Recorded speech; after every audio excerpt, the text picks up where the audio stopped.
बाड़ तैयारी करने को नहीं माड़ मारिबा मामलें दोषी साब्यस्त हेले बड़ भाई और पुतुरा। सूचना अनुसार 16/6/2023 तारीख सकाळ समय जेतेबेले गजपति जिला पी अंतरडा ग्राम निवासी एतलाकारी बुरुसी दोरा निज स्त्री सह आंब तोलिबाकू जाउथिले।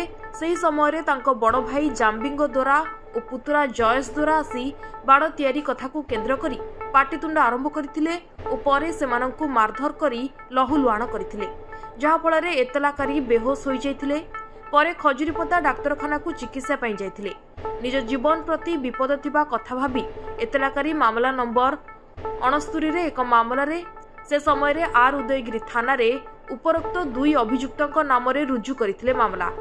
तत्कालीन सब इन्स्पेक्टर दुष्मंत कुमार अमांत उक्त मामलार तदंत करी आसामी मानकु कोर्ट चालान करथिले।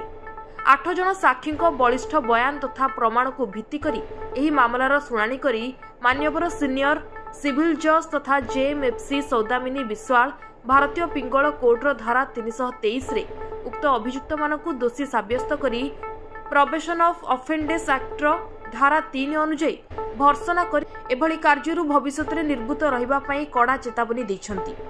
सूचना अनुसार एही मामला एक पारिवारिक मामला होइतिबारु भविष्यतर परिवार संपर्क को नजर रखी एपरी एक दृष्टांतमूलक न्याय शुणाइछंती मान्यवर विचारपति।